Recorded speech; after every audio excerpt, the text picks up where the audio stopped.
Ok, mais uma vez a paz do Senhor Jesus para todos. Amém. Sejam bem-vindos para mais uma aula do nosso Centro Educacional Teológico, de Abreu e Lima, com alcance agora universal, Temos o representante europeu aí, em Portugal, irmão Fábio, Amém. graças a Deus. Tem se esforçado para assistir às aulas em função do fuso horário, Mas Deus o abençoe mais e mais. Amém. Da semana passada eu fui dormir, era 3 horas da manhã. Deus o ajude, força. Irmãos, hoje nós vamos dar sequência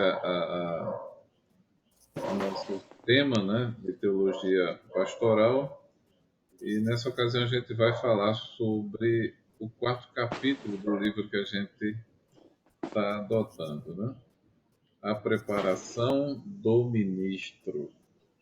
Hoje é o tema da nossa aula, a preparação do ministro.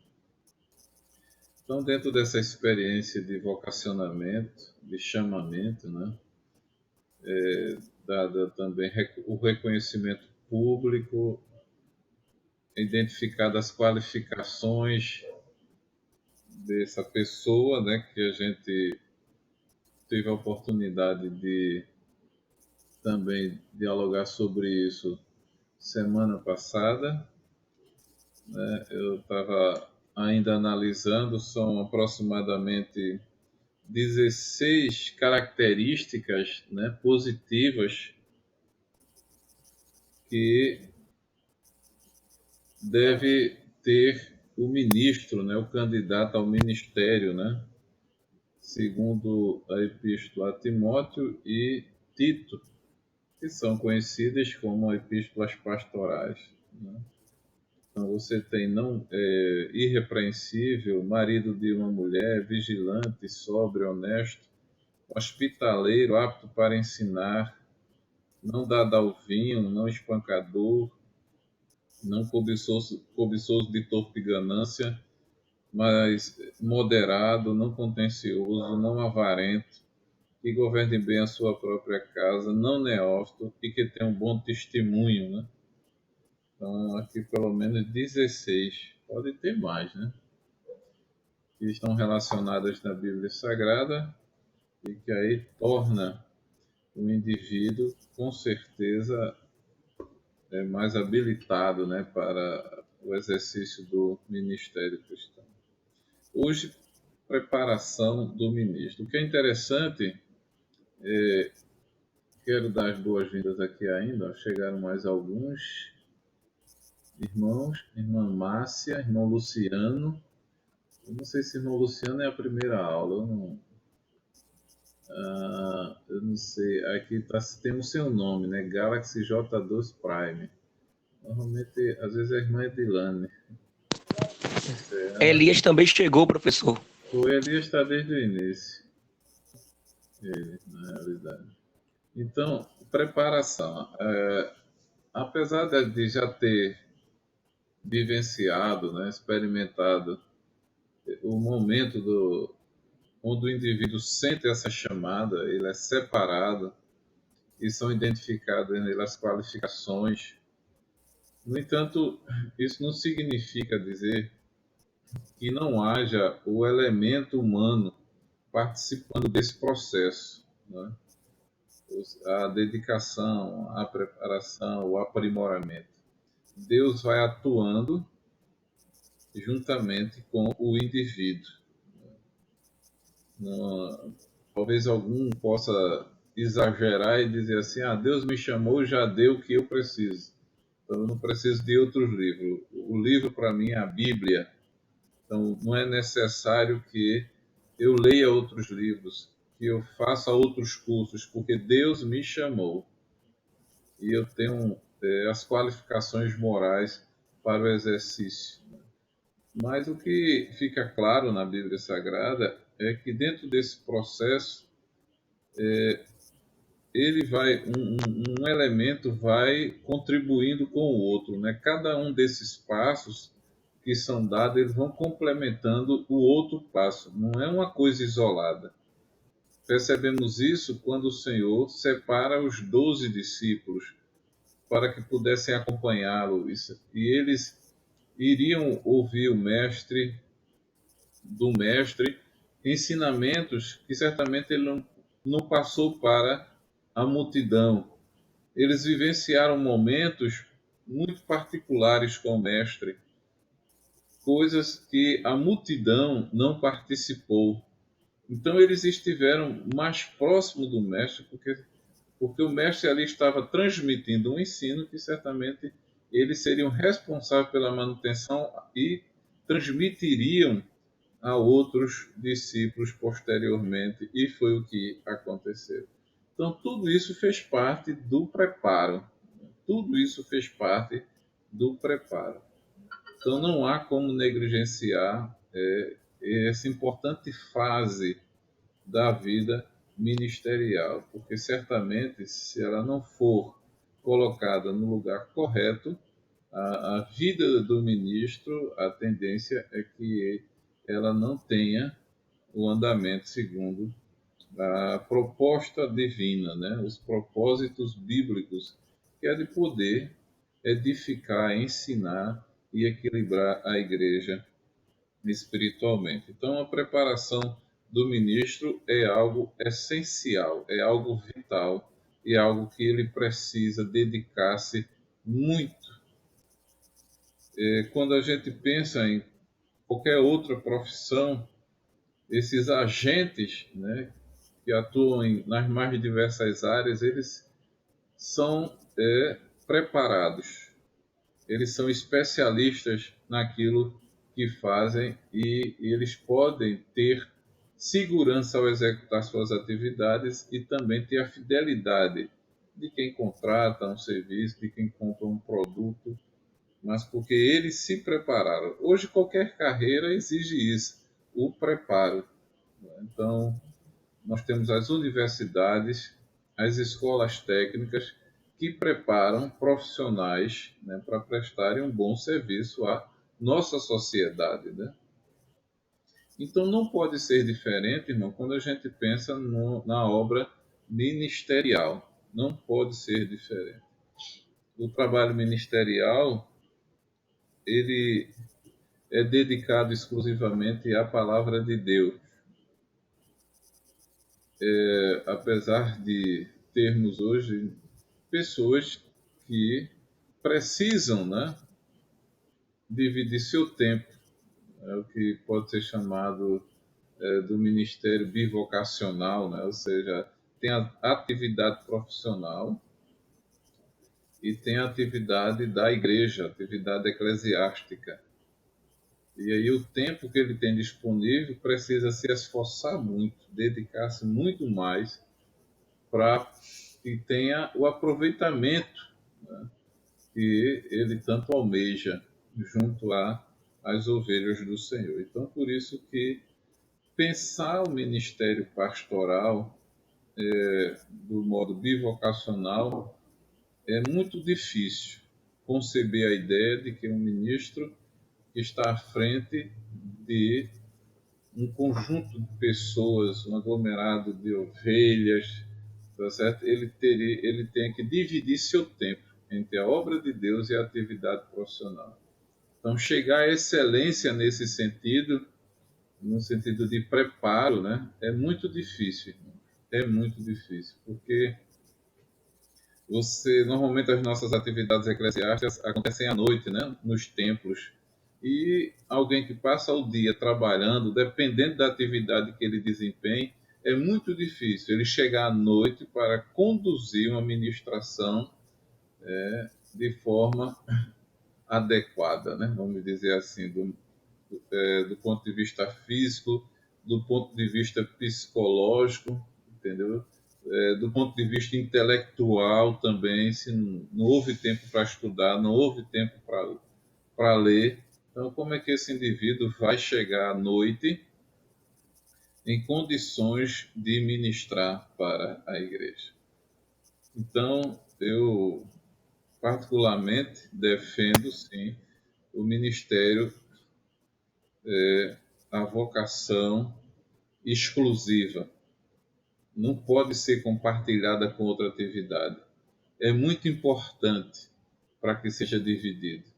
E nós temos que entender que, pelo fato de ser importante, né, então nós temos que nos dedicar. Assim como um médico dedica-se à sua causa, assim como um advogado dedica-se à sua causa, como um arquiteto, como engenheiro e demais profissionais. Entendeu? Então, é necessário que nos preparemos. Isso é imprescindível. É imprescindível. Então, é uma atividade que conta, sim, de forma, como a gente é sinérgica, né? Ou seja, Deus atua e o homem também responde. Dentro da patrística, né, eu tenho falado para vocês do livro, né, de Gregório Magno, Regra Pastoral. É o volume de número 28. Eu já devo ter lido outra vez, alguma vez, mas eu quero ler novamente. O capítulo 1 do livro, que diz assim: não ouse assumir a responsabilidade do magistério quem não estiver preparado. Mas, uma vez que, por vontade de Deus, agora os grandes deste mundo se inclinam com reverência diante da religião, não são pouco aqueles que dentro da igreja aspiram à glória das honrarias com o pretexto do ministério pastoral.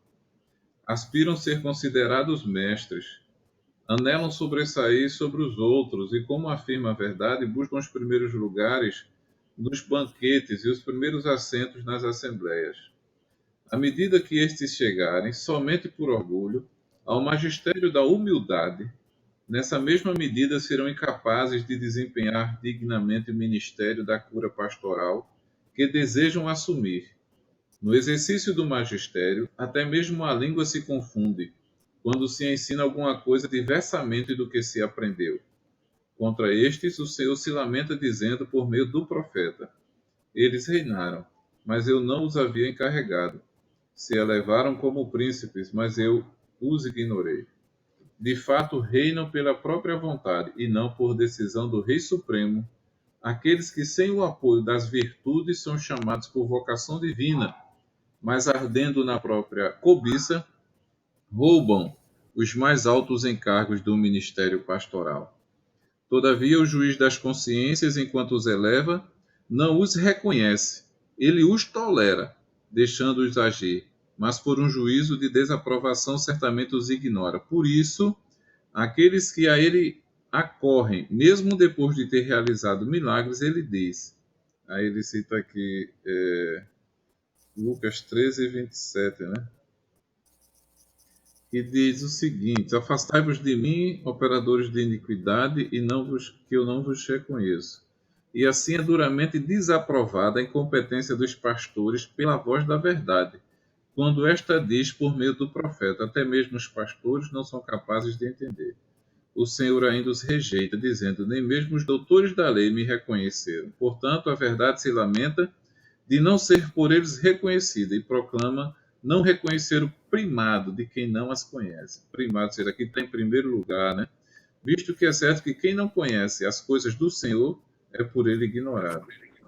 Paulo os testemunha: se alguém ignorar, será ignorado.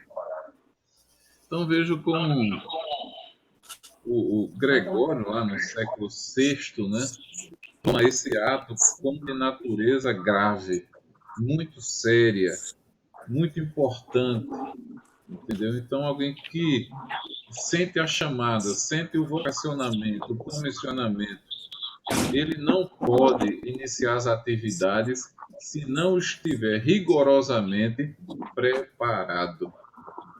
E isso leva tempo. Isso leva tempo. Entendeu?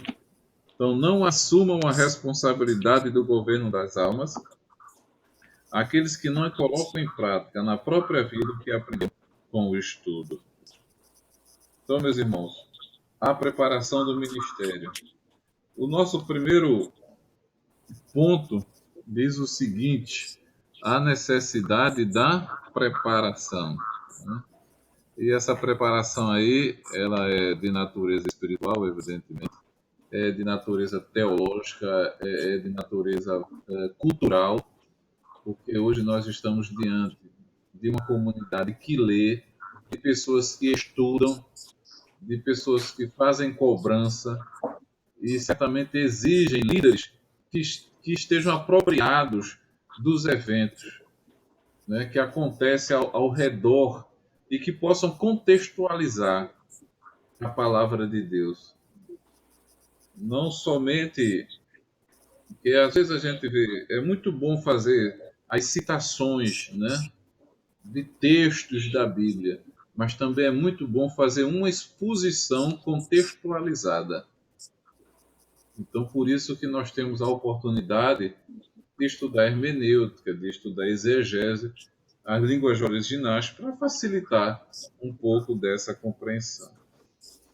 Então, a necessidade da preparação. É indispensável que o ministro tenha adequada preparação para desempenhar com êxito o seu ministério. É evidente que a preparação ministerial tem variado de acordo com a época, circunstâncias e lugar. Porém, todos os servos de Deus que escreveram páginas na história da igreja foram preparados adequadamente, né? E aí o sentido de preparado, tanto num seminário, né? Ele também é preparado quando está próximo de um obreiro e tem cuidado de ensinar, né, os processos, de como agir, de como falar, de quando silenciar, de como aconselhar. Antes do surgimento dos seminários, as pessoas aprendiam, né, como também ainda aprende hoje, pelo exemplo do seu líder, né? Então, a vivência, ali, aquela comunhão também era uma forma de transmitir o aprendizado. Hoje, nós temos, graças a Deus, outros veículos, né? Temos os veículos de, por exemplo, a internet é um bom instrumento também para se preparar, acesso a muitos livros, a Bíblia Sagrada são muitas traduções para ajudar os estudiosos, né? E também tem, dependendo do tipo de governo eclesiástico, as pessoas elas são orientadas a cursarem, né, teologia, e no final ainda são sabatinados, submetidos a um teste, né, intelectual também, entendeu? Então tudo isso é proveitoso, né?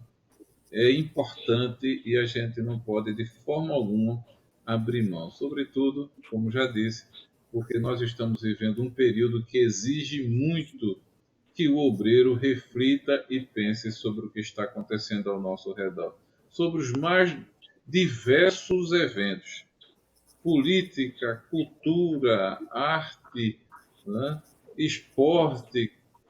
Então, irmãos, é importante que o líder ele conheça um pouco de tudo, mas o tudo da Bíblia Sagrada, né?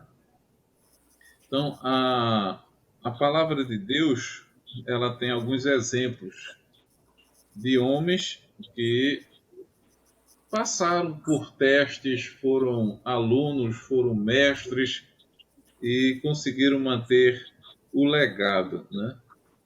Na, na nossa apostila aí, você vai ver José, alguns exemplos. José, Moisés, os apóstolos, Paulo. Então, nós temos aqui alguns exemplos de líderes importantes que, antes de iniciarem a atividade para a qual o Senhor havia designado, eles passaram um momento aprendendo, ou seja, sendo capacitados para executar aquela atividade.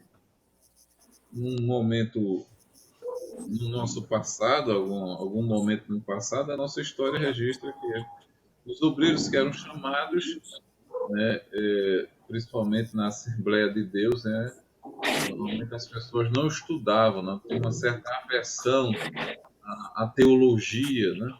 E hoje nós estamos tentando recuperar aí um pouco disso e graças a Deus temos tido sucesso, né? Mas no passado eles fizeram lá a sua atividade, graças a Deus, deixaram o seu legado e nós temos que deixar o nosso também, né? Confiando no cuidado de Deus e nos dedicando àquilo ao que Ele nos chamou. Então nós temos José, por exemplo. José foi um jovem, um adolescente que teve experiências com o Senhor através de sonhos. E nesses sonhos, o Senhor mostrou a ele qual seria a sua missão. Desde o primeiro sonho de José até de fato acontecer, ou seja, a se concretizar esse sonho, quanto tempo a gente vai ter aproximadamente? Mais de 20 anos, não é isso? Mais de 20 anos. Então, José passou pelos mais diversos momentos. Muitos momentos críticos, difíceis, mas ele permaneceu confiante, né? É comum a gente ver na narrativa dizer que o Senhor era com José. Então, ele não se precipitou em momento algum, mas ele foi conduzido pela mão de Deus, né? Houve um momento que se fosse outro, talvez pensasse, Deus me chamou, como é que estou sendo preparado para ser governador do Egito e eu estou na prisão? Eu devia estar numa escola, né? Específica. Mas o que a gente precisa entender é que o chamado para o ministério, né, numa determinada perspectiva, o treinamento ao que o Senhor nos submete, ele tem um caráter espiritual, um caráter moral. Verdade. Muito importante, entendeu? Antes mesmo de trabalhar o intelectual, né, como a gente falou, é importante, a gente já conversou sobre isso, é importante que um obreiro seja o quê? Seja humilde, né? Seja uma pessoa simples, discreta, mas também tenha ousadia, tenha sabedoria, tenha unção, tenha graça, e a gente não adquire isso no seminário, né? A gente não adquire isso no seminário. Apesar do seminário nos ensinar, nos aprimora as qualidades, mas são valores que a gente aprende com as experiências que o Senhor nos submete. Então, José passou por essa escola e foi importante. Hoje as pessoas não querem esperar. É um grande problema. Não querem esperar. Não querem ser preparadas. Entendeu? E às vezes você vê obreiros muito jovens, são ministros, e isso é um risco. Porque o orgulho, né, que é a advertência do apóstolo Paulo, que não seja neófito, para justamente ele não ser dominado pelo orgulho, entendeu? Então José precisou passar por todo esse processo e quando se concretizou de fato, né, o sonho dele, ele honrou o nome do Senhor, ele honrou o nome do Senhor, né? Professor? Pode falar, meu. Elias, professor. Está me ouvindo? Estou lhe ouvindo.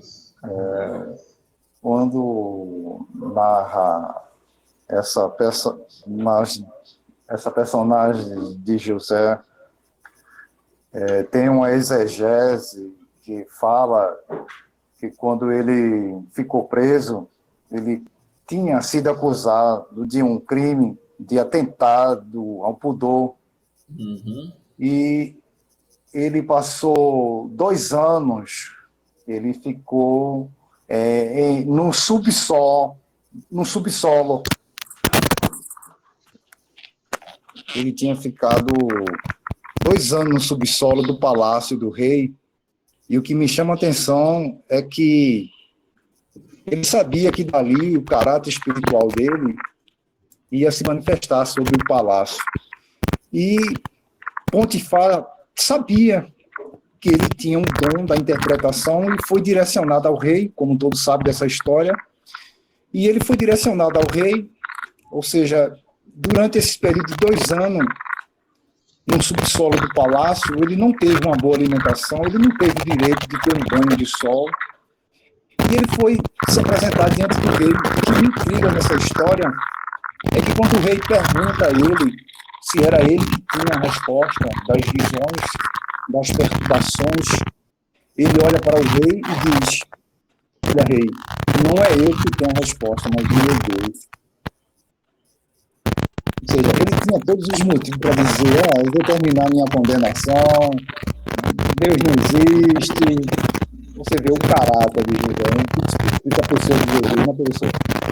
Ele manteve o foco, né? Ele manteve o foco, não abriu mão de seus preceitos, de tudo quanto ele tinha recebido dos seus pais, né? Tinha convicção de que num determinado tempo, no tempo exato, aquela promessa iria se cumprir, né? E certamente tudo aquilo ali deve ter passado na cabeça dele, depois fazia parte desse processo de preparação, né? Porque quanto maior, com certeza, é a responsabilidade, irmãos, mais você será exigido, mais você será exigido, tá certo?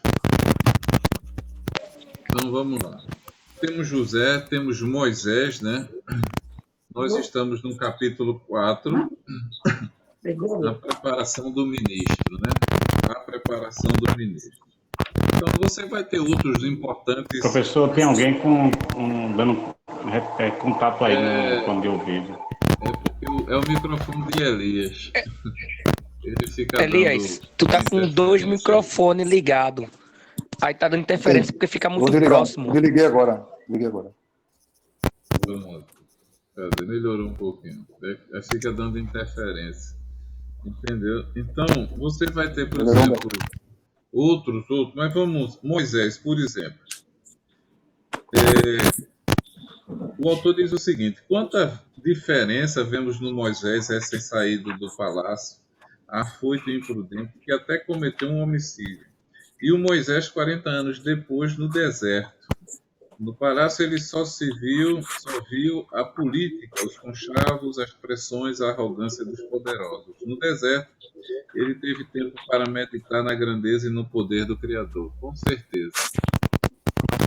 Moisés, irmãos, é um caso emblemático, né? Quando a gente fala de preparo, de chamada e preparo. E o tempo que leva, né? Desde a confirmação da chamada até a execução, né, do plano de Deus, entendeu? Da agenda de Deus. Então você tem, de fato, todo aquele drama, né, no nascimento de Moisés. Ele é educado no palácio, tá certo? Ele é muito bem cuidado, muito bem treinado, ensinado, sobretudo ali no Egito. O Egito, que era uma das potências científicas da época, né? Arquitetura, medicina. Essa semana encontraram, inclusive, algumas múmias, não foi? 2.500 anos depois. 2.500 anos depois. Abriram lá, como é que chama lá os cachos da múmia? Agora, sarcófago. Os sarcófagos. E estavam inteiras, né? Múmias inteiras. Então, era um conhecimento muito avançado. E Moisés aprendeu, né? Ali, 40 anos. Tem o evento da morte lá do egípcio e ele precisa fugir. Então ele vai... Veja como o cenário de Moisés muda, né? Então ele sai de uma situação de luxo e foge. Ele é fugitivo agora. Então ele foge para o deserto. Mais 40 anos no deserto, agora o aprendizado é outro, totalmente diferente. Até que ele, né, segundo a vontade de Deus, esteja habilitado para iniciar a execução do plano divino, né?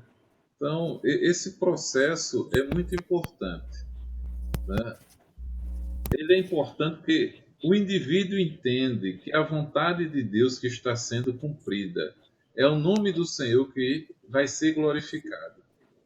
Um dos grandes problemas de hoje, nesse processo de preparação, é que os indivíduos, eles querem que o seu nome né, ele tenha mais conhecimento do que o próprio nome do Senhor.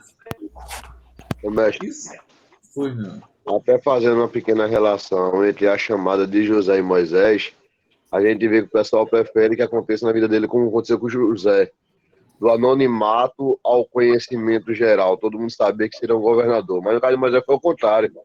Era alguém que vivia no palácio, era conhecido por ser filho de Faraó, teve que abrir mão de tudo para viver uma vida totalmente diferente. Essa parte de Moisés muitos não querem. E abrir mão do conhecimento, de ser conhecido, de estar em holofotes, para viver um anonimato da glória de Deus.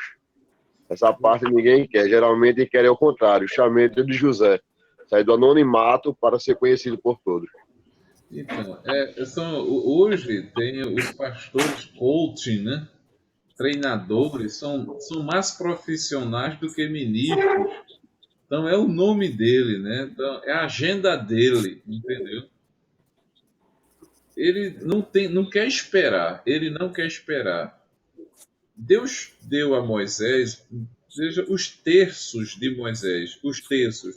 O primeiro terço, né, no luxo egípcio, o segundo terço lá no deserto.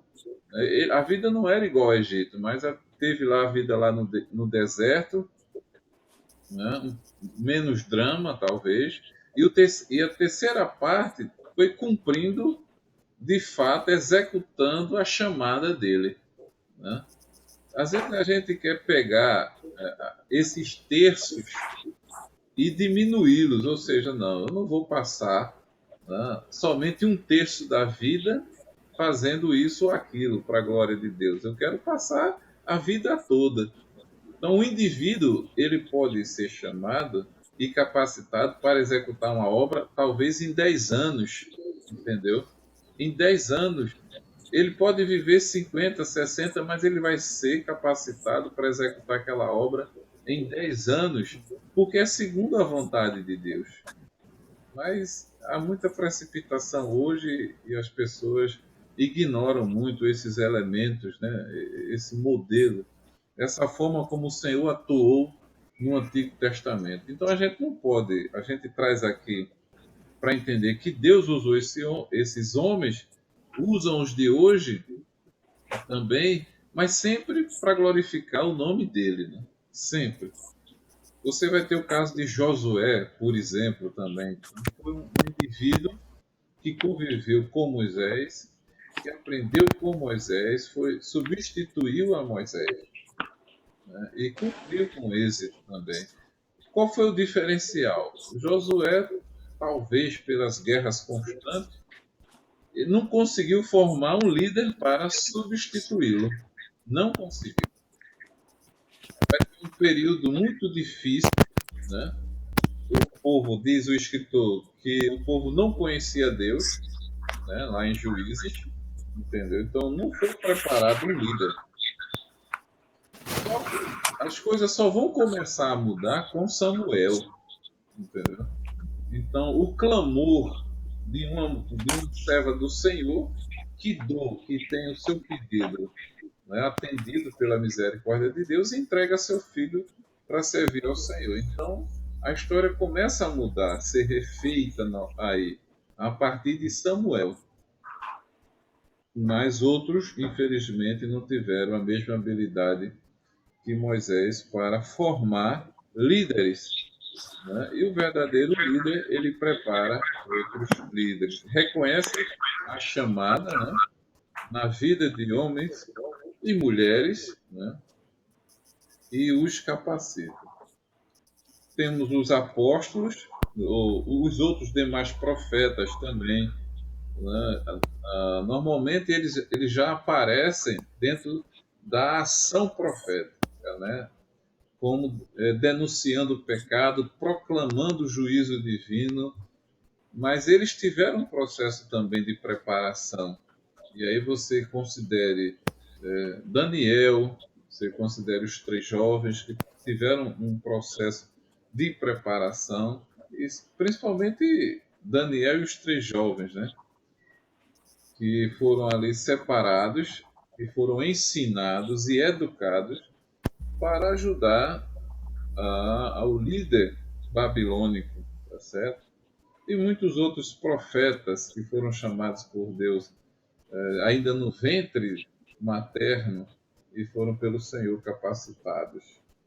Então, irmãos, essa chamada, ela não significa dizer que na chamada ela esteja restrita apenas àquela experiência, àquele momento onde o indivíduo identifica-se, né, como um servo de Deus, alguém que vai realizar aquela obra específica apenas, né?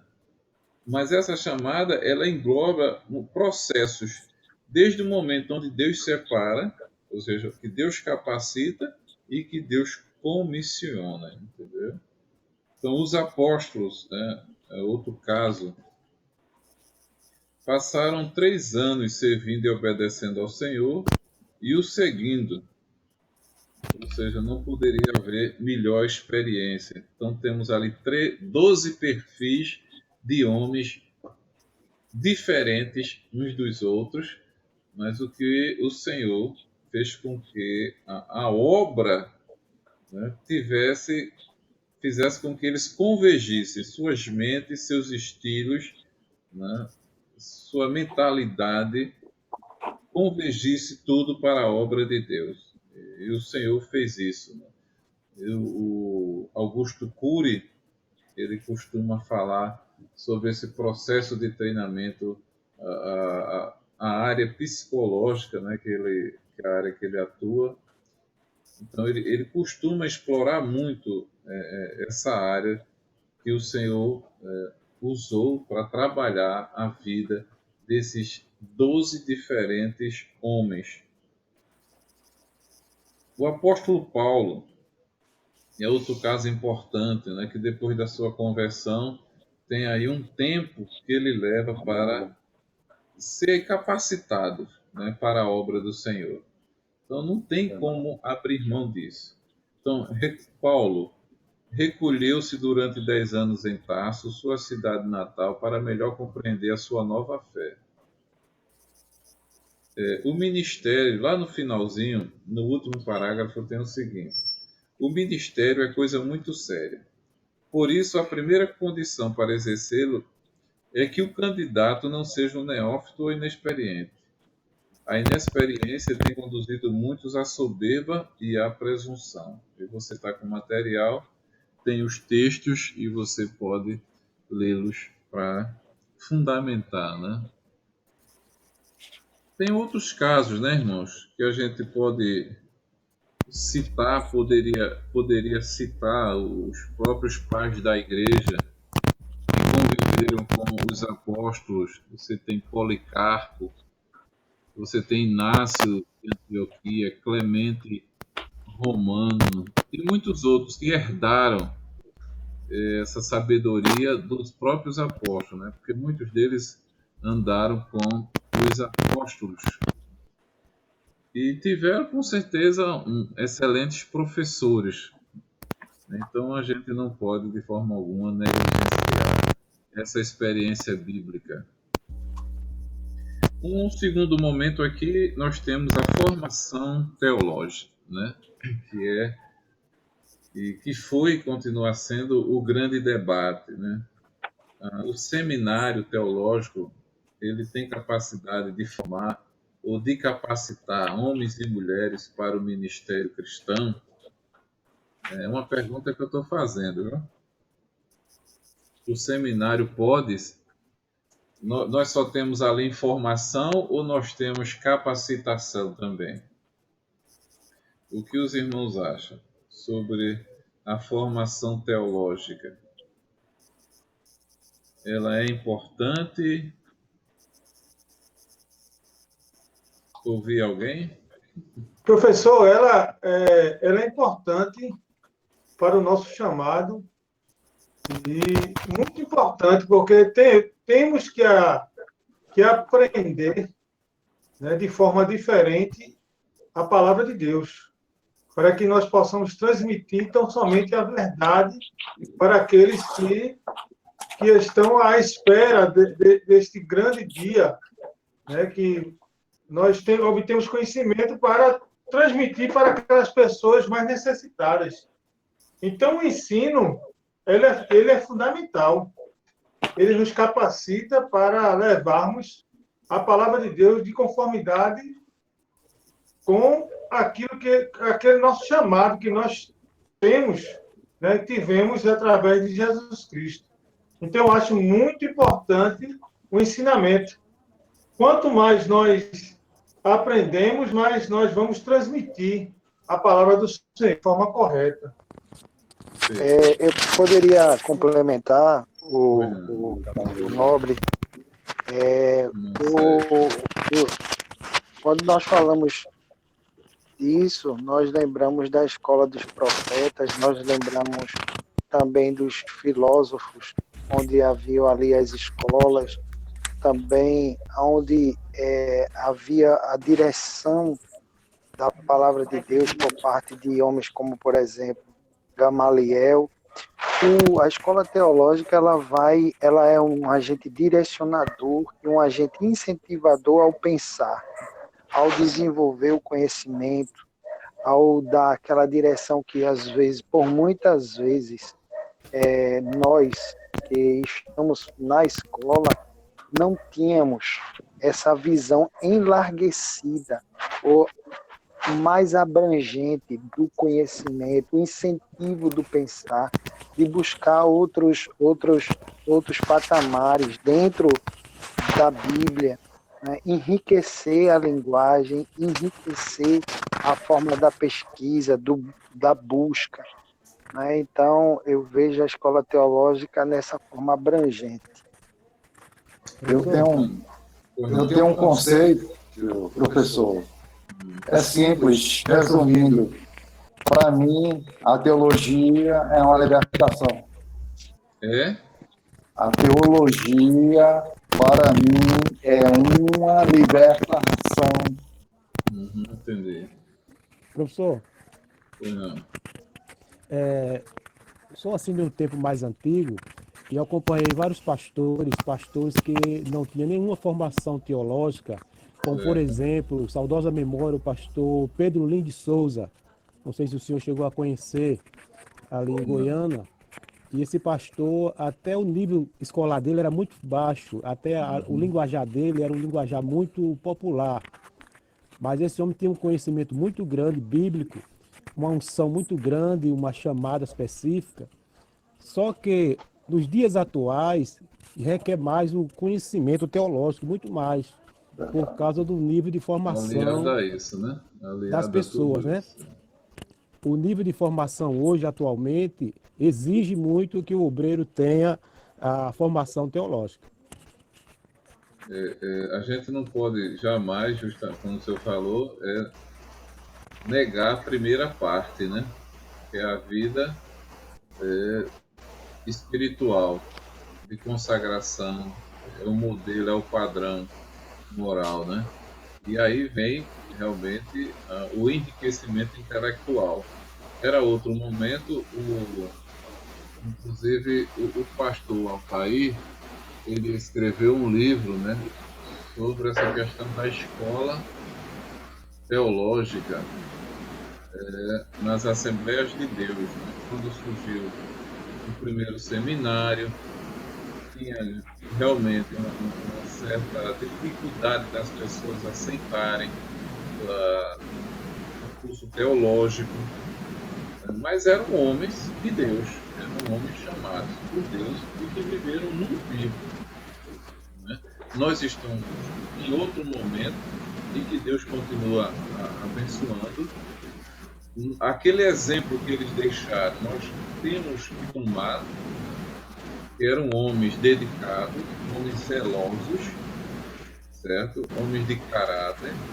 Nós devemos ser também, mas não podemos de forma alguma negar que o indivíduo, né, que a nossa sociedade, ela avança sim, ela evolui em certos aspectos, e principalmente na questão das pesquisas científicas, a questão intelectual, né? Isso a gente avança, isso a gente cresce, a gente expande, né? E a gente, de forma alguma, a Igreja do Senhor pode ficar alheia a esses fatos, né, que estão acontecendo, até mesmo na hora de um embate, né, de um confronto de ideias. A gente tem que estar muito bem fundamentado bíblica, né, tem que estar muito bem fundamentado cientificamente e até em alguns momentos, né, do ponto de vista legal também, né, porque tudo passa por essa seara, né, jurídica. Tudo passa pela seara jurídica, do pode e do não pode. Então, a formação teológica, sim, é muito importante.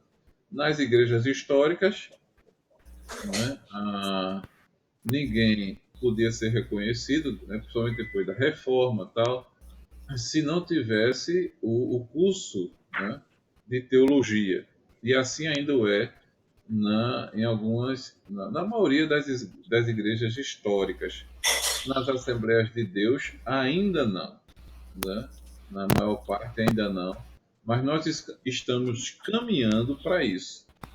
Vai chegar o momento, e eu acredito que vai chegar, e tem que chegar esse momento, onde aquele obreiro que sentiu a chamada, que foi separado, ele vai ter sim que buscar fazer o curso de teologia para buscar o conhecimento bíblico, aprofundar, e pensar todo o nosso contexto social, entendeu? E ter mais conteúdo, né? Ter mais conteúdo para expor para a igreja, tá certo? Então, formação teológica. Muitos continuam a dizer que a formação teológica é plenamente dispensável. Para comprovar suas afirmações, apontam para o fato de que os apóstolos não frequentaram nenhuma escola teológica. Quer dizer, os apóstolos não só foram à escola teológica, como eles tiveram aula com o melhor professor de todos os tempos. Né? 3 anos ali, vendo, né, ouvindo, vivendo de perto. Então, eles tiveram o melhor curso de todos os tempos, apóstolos. Né? Então, no entanto, estas afirmações são, no mínimo, ingênuas, pois jamais houve outra escola tão extraordinária quanto a que frequentaram os apóstolos. O professor foi Jesus Cristo, que não somente os ensinou a interpretar o Antigo Testamento, mas também, com a prática, mostrou-lhes o que seria o ministério deles após sua morte e ressurreição. Em uma das grandes aulas, né, de exegese hermenêutica dada por Jesus, está lá em João, está lá em Mateus, né, do capítulo 5, 6 e 7. Os capítulos 5, 6 e 7 é uma verdadeira aula de exegese, né? Principalmente quando ele diz assim, eu porém vos digo, né? Entendeu? Sem deturpar, ele faz a correta interpretação dos escritos. Depois, se vocês quiserem, desejarem aprofundar um pouco mais sobre essa questão do preparo, tem um livro interessante. Além do livro do pastor Altair, que eu falei, né, que é sobre a questão das escolas. O tema fugiu, estava aqui tão pertinho do livro dele, mas se os irmãos tiverem aí, souberem aí o título, ele fala sobre a questão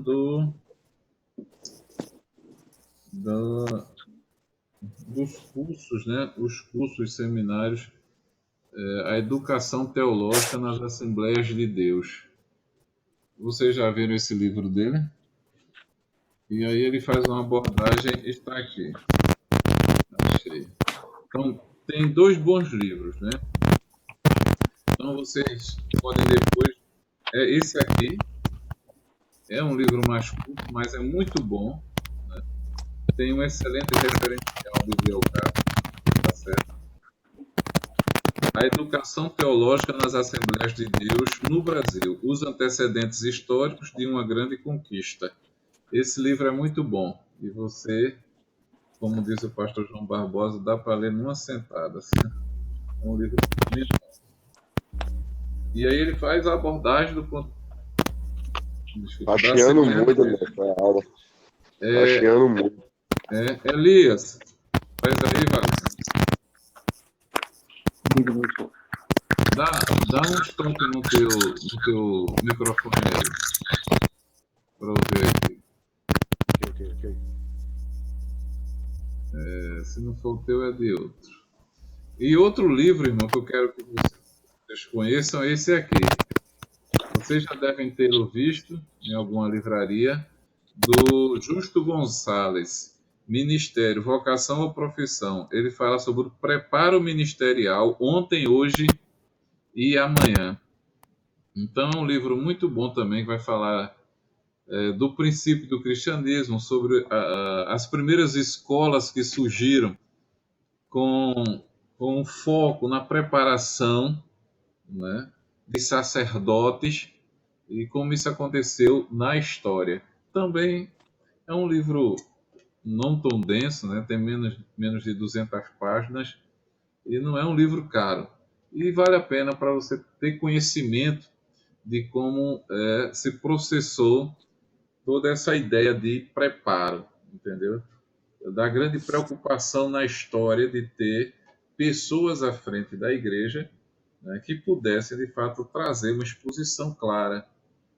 Porque você sabe que durante a igreja, o período medieval, os sacerdotes ali foram preparados no sentido de tornar, né, a comunidade religiosa refém do clero, entendeu? Então ninguém podia ler a Bíblia, ninguém podia interpretar a Bíblia, né? Eles não podiam ler para não interpretar a Bíblia de forma diferente. Então só o clero tinha autonomia, autoridade e poder divinos para interpretar a Bíblia. E isso muda totalmente com a reforma, principalmente porque as traduções para as línguas nativas, né, elas começam a acontecer. E Lutero faz isso, né? Traduz a Bíblia para o alemão, né? Então a formação teológica é muito importante. Mas a gente não pode deixar passar em branco que há uma série de seminários hoje, muitos cursos teológicos, né? Cursos por correspondência, cursos online. Então, existe uma diversidade enorme hoje. Então, os indivíduos fazem o curso, recebem um diploma, se autodenominam pastor, né? E aí começam a fazer, em alguns casos, não dá bons resultados, né? Então, por isso que é muito importante que essa formação teológica ela seja concedida pela igreja. E os seminários devem estar, sim, vinculados à igreja. Caso contrário, será apenas uma questão não só de transmitir conhecimento, mas será uma questão mais de faturamento do que mesmo capacitar obreiros para a obra do Senhor, né? Aquele fato, né, mestre? O seminário não faz pastores, mas bom seria que os pastores fizessem seminários. Sim, sim. Muito bom, muito bom. Né? Então, de fato, não dá para você negligenciar, né, esse instrumento formador, entendeu? Porque no seminário você vai ter contato, vai ter a oportunidade de ter contato com muitas ciências, né, que vão lhe ajudar a interpretar a Bíblia, que é o nosso grande instrumento de trabalho. Na verdade, consciente ou inconscientemente, nas primeiras décadas do movimento pentecostal iniciado pelas Assembleias de Deus, manteve o mesmo padrão de treinamento do Divino Mestre. O pastor se acercava de cooperadores, trabalhando em tempo integral ou parcial, participando de estudos e escolas bíblicas temporárias, dirigindo congregações pequenas e, de acordo com seu desenvolvimento espiritual, eram separados para o ministério. De modo gradual e equilibrado, muitos desses servos de Deus alcançaram a liderança de grandes igrejas. Então, era assim que acontecia, né? Era assim que acontecia. Mas hoje, graças a Deus, a gente pode ganhar tempo e experiência, né, e aprimoramento. Por exemplo, você ter a oportunidade de estudar sobre planejamento estratégico, modelos de gestão para a igreja, entendeu? Poder fazer uma avaliação do seu contexto, onde está situada a igreja, implementar ações evangelísticas muito bem planejadas Então, isso é muito bom para a igreja, isso é muito bom, entendeu? Então, uma outra questão dentro desse processo de formação, além do curso teológico, né, que ele tem que estar vinculado à igreja, se for, ele tem que ser confessional, né, porque você não pode trabalhar num seminário que não tenha uma confissão, entendeu? Não tem uma confissão. Tá certo? E se for vinculado à igreja, você sabe a raiz teológica, pode se preparar melhor. E hoje a gente tem os seminários liberais, né? Mais ensinam, trazem teologia liberal do que propriamente bíblica, entendeu? Então a preocupação é formar intelectuais e não formar obreiros, entendeu? Mas louvamos a Deus porque hoje a gente tem na Assembleia de Deus em André Lima também um seminário com responsabilidade, né, e compromisso de ensinar a palavra de Deus. Estamos aí no 21º aniversário, para a honra e glória do nome de Jesus. Então, formação cultural. Um pastor, um líder, né, ele busca a formação teológica. É o primeiro curso dele, é a formação teológica. Quando a gente fala de formação cultural, né, ele pode fazer um curso acadêmico. O que é que vocês acham? É produtivo um pastor, né, fazer uma faculdade? Vocês acham que é bom? Sim, Se vai for, abranger mais o conhecimento dele, ele pode até juntar ambos os conhecimentos. Por exemplo, tem muitas pessoas que se formam em teologia, logo após vai para psicologia, é algo que ele vai poder trabalhar isso também na igreja, através do indivíduo em si, utilizar também, como Altair Germano mesmo também, a pedagogia em si, para exercer isso no ministério. Então, tem muitas cadeiras que você pode sim fazer a faculdade nessas áreas, ajudando a exercer também no seu ministério, professor. Acho que é de extrema importância, sim. hoje tem muitos pastores, né, buscando cursos de direito e de psicologia, né? Então, o sentimento é de ampliar, além de ampliar o conhecimento, se apropriar desse saber para poder também se proteger, né? De modo que ele também, as suas ações diárias, ele tenha mais, seja mais frutífero, vamos dizer assim, né? A questão do direito, né, tem um tempo, tem as exigências, tem as cobranças. No campo da psicologia, que é um curso que está na moda nesse momento, né, ele pode fazer esses cursos, né? Filosofia, sociologia, né, que é um curso muito bom também, e muitos outros na área de humana, desde que ele não descentralize o curso teológico, né? Que é o curso que está relacionado à formação pastoral. O que eu sinto muito hoje, irmãos, e se for diferente, os irmãos também me digam, mas o olhar que eu tenho e percebo é que alguns sentem necessidade, né, de conhecer o direito ou a área da psicologia e acaba que a teologia ficando no campo secundário, né? Agradecemos a Deus, sim, porque temos bons pastores que são psicólogos e vão auxiliar, né, muitas pessoas. Agora, evidentemente que a principal missão de um pastor está no campo teológico, né? A principal ciência que ele vai fazer uso, que ele vai explorar, que ele vai pesquisar, é no campo teológico, tá certo? Nós já temos movimentos aí, tem muitos pastores buscando psicologia. E por ser uma ciência, né, na área de saúde, né, tem um tempo diferenciado também, um período de estudo, exige muito, tá certo? Exige muito.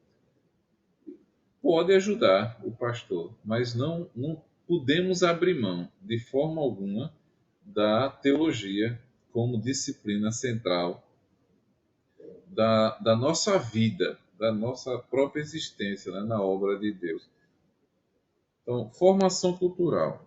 A dinâmica social está cada vez mais exigindo que os profissionais das mais diferentes áreas do conhecimento humano se preparem bem culturalmente. Por outro lado, as igrejas estão cada vez mais atingindo pessoas das diferentes classes sociais.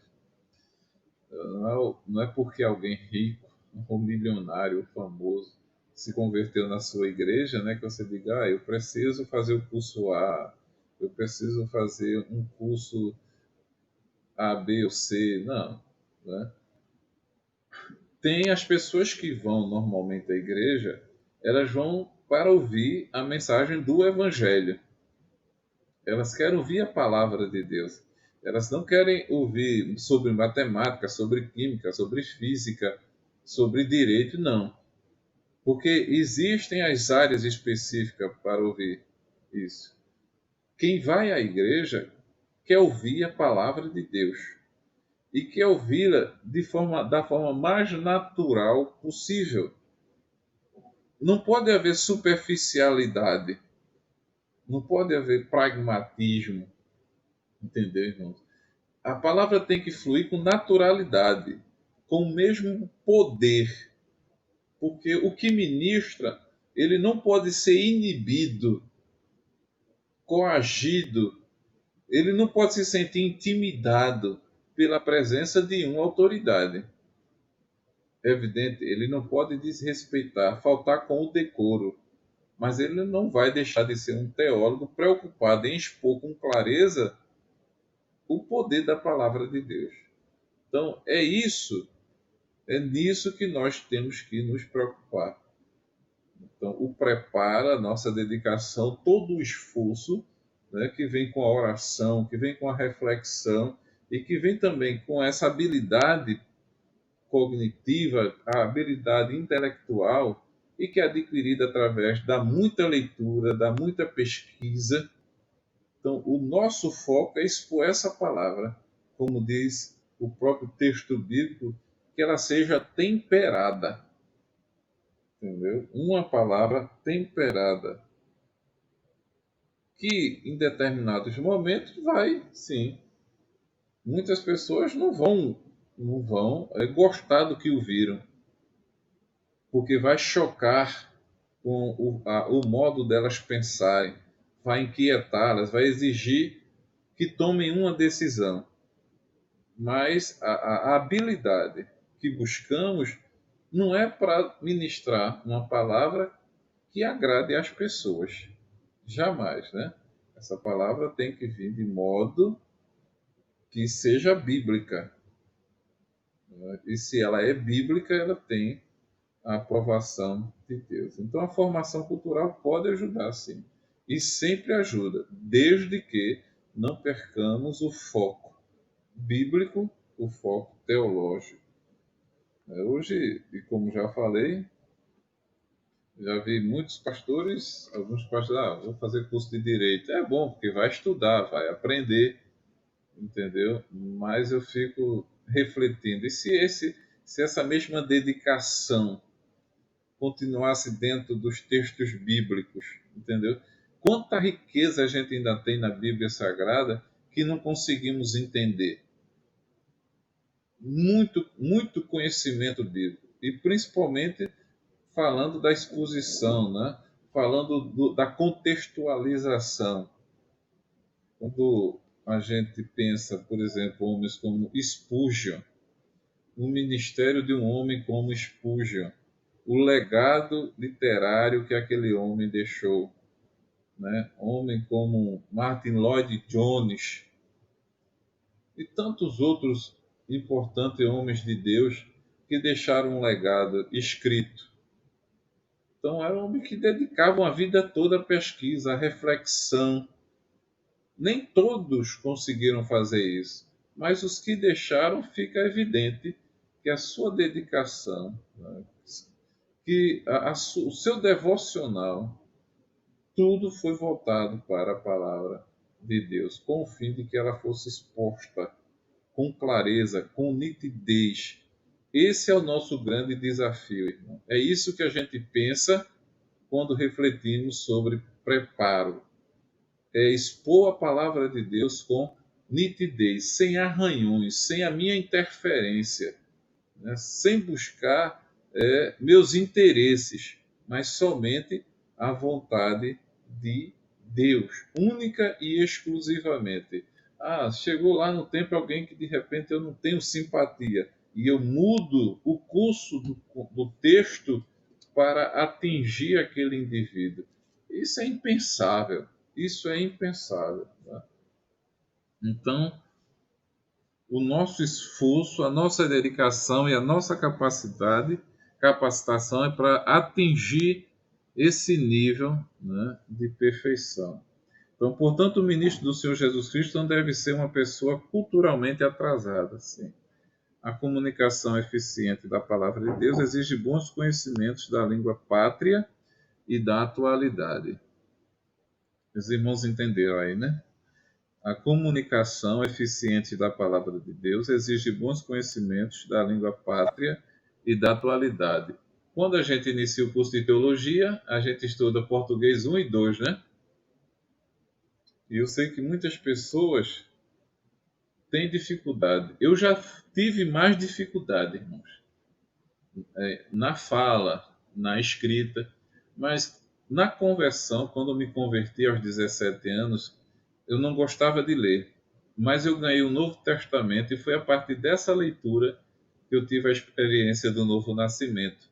E a partir daí, graças a Deus, não parei de ler mais, né? E com a conversão gostei da leitura e graças a Deus o Senhor me deu condições de ter hoje, com certeza, o tempo, né, a experiência de ter vamos dizer, um pouquinho, né, do nosso vernáculo sem comprometer a minha fala ou a escrita, né? Você escreve de forma simples, mas correta. O importante é isso. Não adianta falar difícil e errado, mas falar de forma simples e correta. Gosto muito de ouvir pessoas inteligentes, né? Intelectuais, não necessariamente não tem que ser teólogo, um pastor, um cristão, mas eu ouço um bom cientista, eu gosto de ouvir, né? Eu gosto de ler bons textos. E quando a gente lê, a gente que trabalha com a fala e muitas vezes com a escrita, tem que ter muito cuidado mesmo. Isso faz parte da nossa formação cultural. Irmão, mas olha, a gente tem que lembrar onde a gente está, né? O que eu digo é a nossa ágora, nosso ambiente de debate, nosso ambiente de discussão. Então, a gente chegou nesse espaço porque nós temos outros anseios. E eu quero fazer o melhor para o Senhor, falando ou escrevendo. Uma vez, eu procurei um amigo meu que também fala bastante, né? Como é ministro, fala, né? Ministro fala, professor fala, quem prega a palavra de Deus fala. E ele tem um costume de usar muito um termo de forma inapropriada, a conjugação, né? A concordância. E eu procurei ele e conversei com ele. Talvez eu não consegui me explicar, mas ele continuou cometendo e continua cometendo, né, o mesmo equívoco gramatical na fala. Então, isso vai alterar a unção, a graça? Não é isso a questão que a gente está falando, né? A gente está falando de capacitação, de aprimoramento. Isso não significa que você vai ficar engessado, né? Isso vai esfriar a sua vida. Não, até porque não há como você entender que aprimoramento esteja relacionado a engessamento e a esfriamento espiritual. Não está. Mas tenhamos cuidado e procuremos nos esforçar nesse sentido. tanto escrevendo como falando. Então, quem lê, com certeza, tem essa capacidade de se corrigir. Quem lê, com certeza, tem um maior domínio na fala e na escrita, irmãos. Então, não abra mão desse grande processo, né? Importante processo que é o de aprimorar-se na fala e na escrita. Tá certo? É porque hoje em dia, mestre, existe a dificuldade de muita gente que eu chamo de pregador papagaio, né? É aquilo que ele escuta, ele repassa. Ele não procura analisar se de fato o texto bíblico é realmente aquilo que está sendo pregado. Muitas vezes escuta, da forma que escuta, ele repassa. Isso aí tem trazido um impacto muito grande na igreja, que às vezes está sendo pregado ali, ou repetido, na verdade, algo sem base nenhuma, né? Apenas porque escutou alguém falar, ele repassa aquilo dali, às vezes por pessoas ter grandes nomes nos Gideões. Hoje em dia, muita gente não deixou de ser uma vitrine aquilo ali, né? Muitas pessoas, da forma que escuta, repassa. Escuta, repassa. E muitas vezes ali o intuito dele só é atingir a massa, na verdade. Não quer saber o que está falando. Um certo pregador mesmo estava lá uma vez pregando e disse que iria provar que, de fato, Moisés entrou na Cidade Santa. Poxa, trazendo a própria palavra. E isso aí, muitas vezes, é repassado em púlpitos. Pessoas escutam, da forma que escuta, vai estar escalado, vai querer pregar aquilo dali, tudo mais, sendo apenas um papagaio, não procurando ter um conhecimento também sobre o texto em si, que seria um mínimo, né? Ou ter, como o senhor mesmo disse, procurar ter uma leitura, aprimorar um pouco mais o conhecimento, para saber o que está se expressando, o que está se falando. Perfeitamente. Não pode. É uma fake news teológica, né? Tem que primeiro pesquisar a fonte dessa informação. Uma coisa importante, irmãos, veja só, eu tenho no meu celular um dicionário e eu uso bastante esse dicionário. Se há um termo, eu sei, eu conheço a palavra, sei o significado, mas às vezes eu não sei se ela é escrita com 2S, com C cedilha, com S só. E eu vou lá, no caso meu é o Dício, eu vou lá e consulto, não tem problema nenhum. Eu consulto a palavra, mas eu não vou escrever a palavra de forma incorreta, entendeu? Porque, por exemplo, você tem que falar muito com a juventude, com as adolescentes. E a juventude, por exemplo, estão na universidade. No nosso caso aqui, o que eu posso cobrar de vocês é que se esforce ao digitar, ao redigir um texto. Escreva de forma simples, mas escreva de forma compreensível, entendeu? As palavras corretas.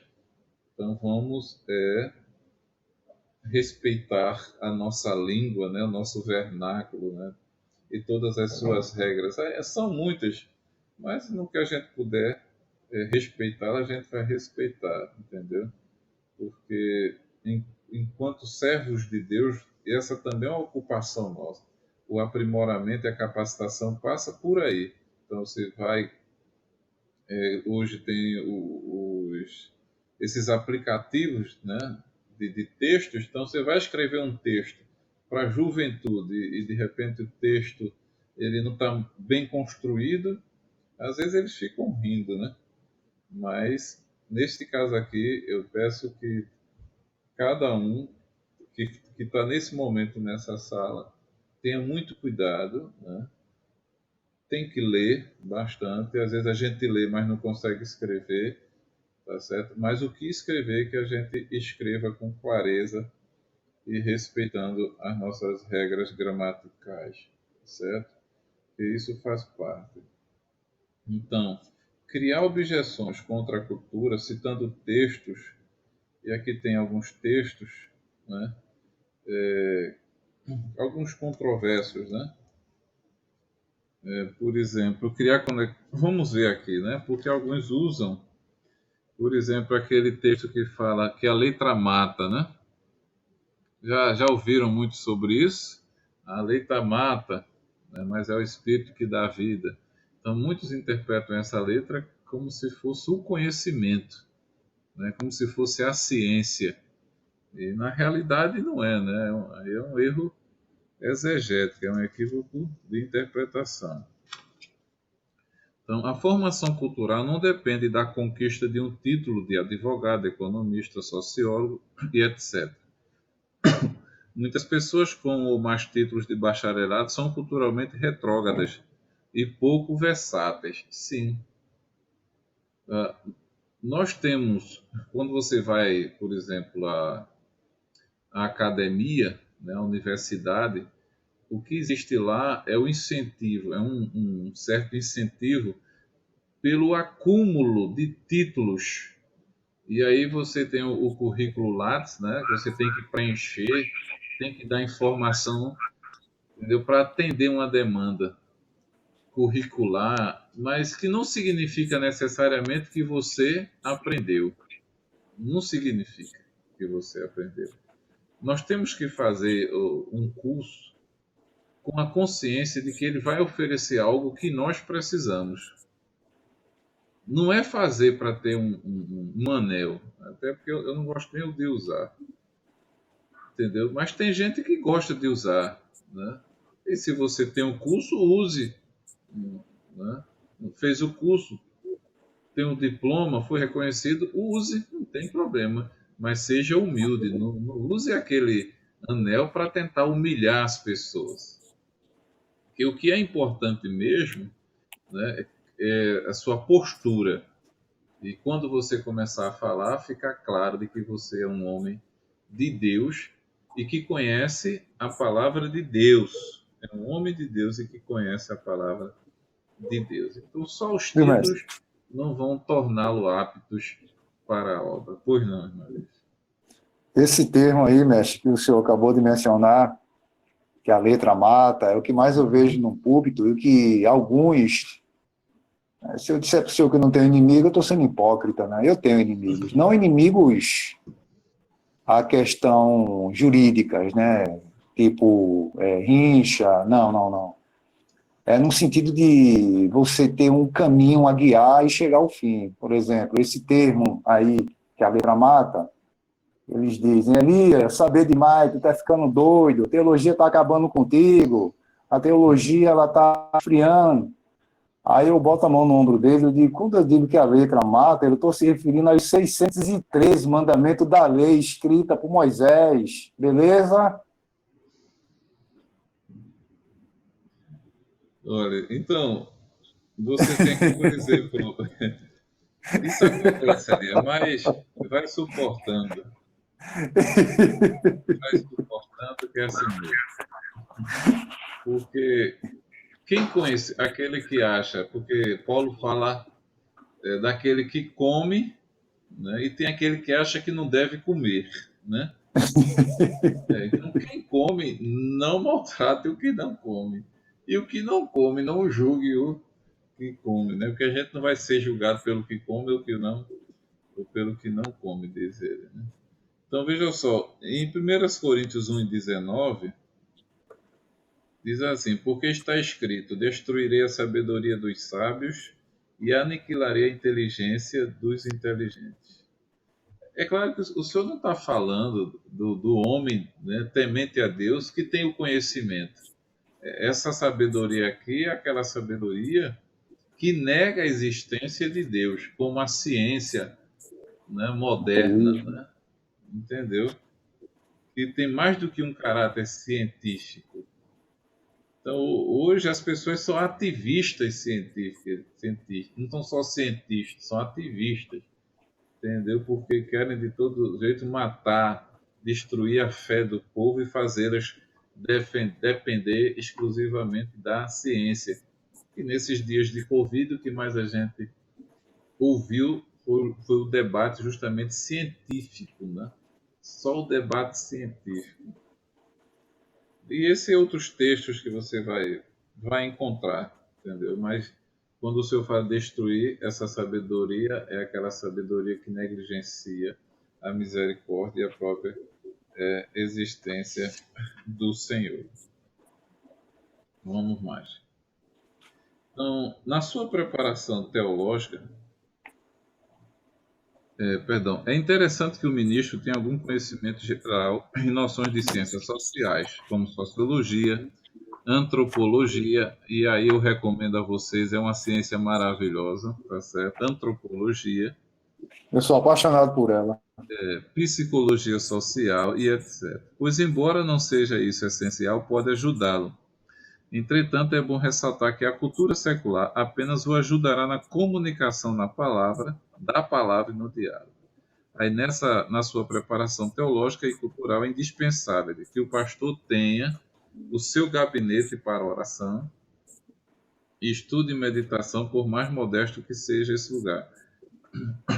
O importante é que seja um local silencioso e livre das constantes interrupções do telefone e das visitas. É claro, né? É um momento pessoal.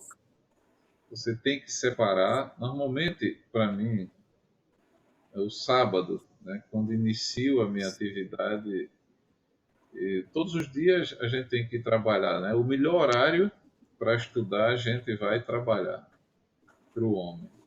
Aí você, quando regressa para casa, o cansaço já não lhe dá muito aproveitamento. Não tem como você ter muito aproveitamento. Mas o momento que tem, procure tirar o maior proveito possível. Então, um ambiente, um lugar separado, né, que o estimule, entendeu? A estudar, a orar e a refletir, entendeu? Então, isso vai lhe ajudar, isso vai motivar e vai estimulá-lo. Um outro ponto indispensável para a formação cultural: organize sua biblioteca própria com bons e selecionados livros de estudo e leitura.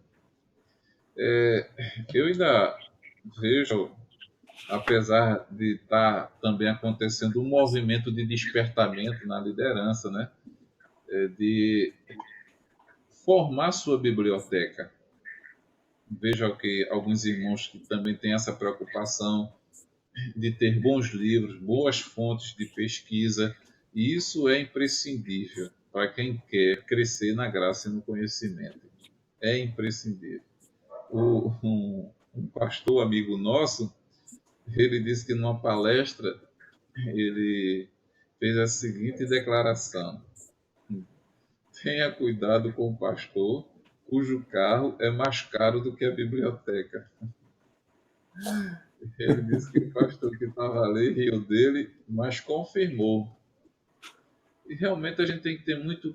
Eu aprendi, depois que comecei a ler, e depois do primeiro livro, primeira Bíblia de estudo, então cresceu uma paixão mesmo, né, pela leitura, pela aquisição, dentro do possível, de bons livros, tá certo?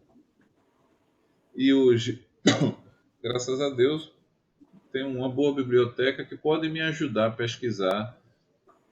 A questão dos livros também digitais, né, ajudam bastante, mas para você estudante, né, que está se aperfeiçoando para fazer a obra de Deus, não pode abrir mão disso, não pode. Então eu fico inquieto às vezes com um líder. Você dá um livro de presente ou um líder que não gosta de ganhar livros, ou que não tem muita paixão pela leitura. Eu acredito que há pessoas que têm dificuldades para ler, mas elas não podem jamais aceitar essa condição, né? Devem fazer tratamento, se possível for, para terem paixão pela leitura. Qual é a melhor forma de conhecer a palavra de Deus? É lendo-a, né, irmãos? Lendo-a, conhecendo-a de perto, entendeu? Não há outro jeito. Ouvindo-a e tendo capacidade de discernir. Então, uma outra questão. Então, fica aí. Organize sua biblioteca dentro das suas condições, evidentemente. Adquira bons livros, tá certo? um manual da Bíblia, uma Bíblia de estudo, um dicionário. Você que tem computador, hoje a gente tem comunidades que compartilham livros digitais. Tem alguém que vai dizer, mas é pirataria. E aí eu tenho uma opinião sobre isso.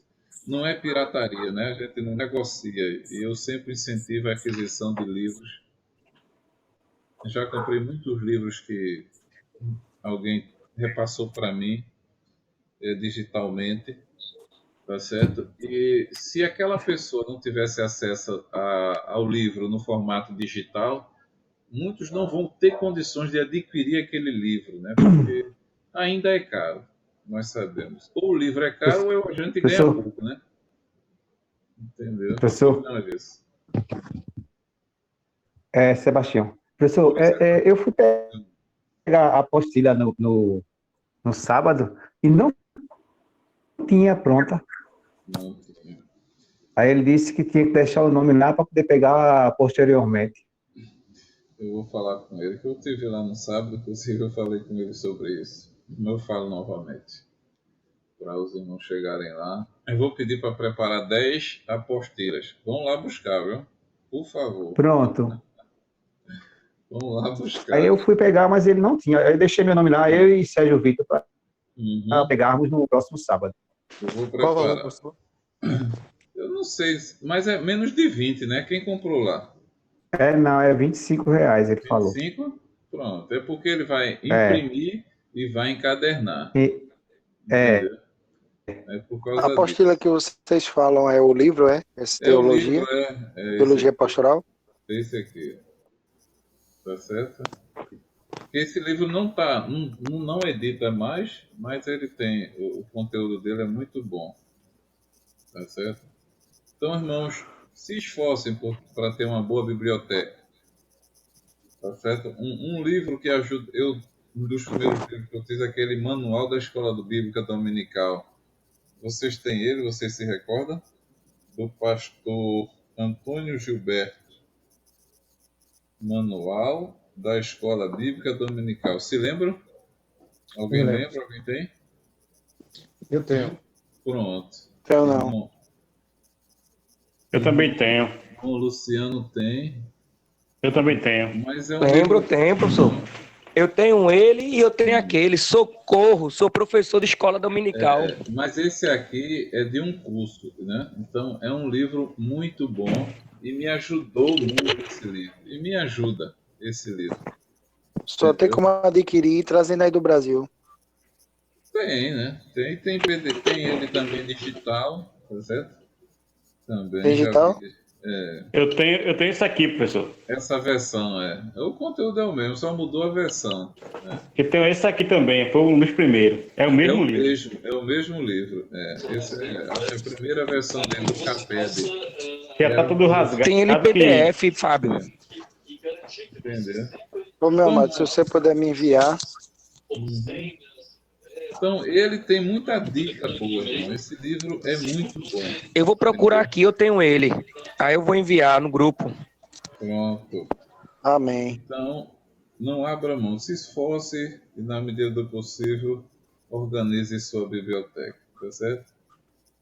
Crie o hábito de ter seu tempo separado para oração, estudo e meditação. Hoje a gente precisa dividir o tempo, mas precisamos também separar nosso tempo, né, de estudo, de leitura, tá certo? 1, 2, 3, 4 horas, se você puder separar e dedicar-se à leitura da Bíblia Sagrada, né? E se você estiver lendo um livro, também separar para ler o livro. As disciplinas do curso ajudam muito, né? Porque aí você tem um direcionamento.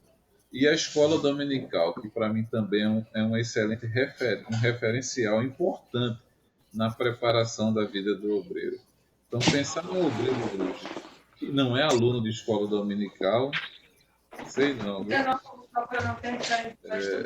melhor repensar, né, esse modelo de formação de obreiro. Então, a escola dominical hoje é um dos principais também é muito bom, Beto, né? A escola é um canal importantíssimo Eu tenho, para a formação. Pois não, Beto? eu tenho isso aqui, ó, professor.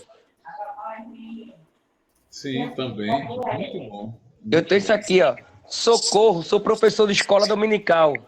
Lécio Dornas. Então, olha, o, o pastor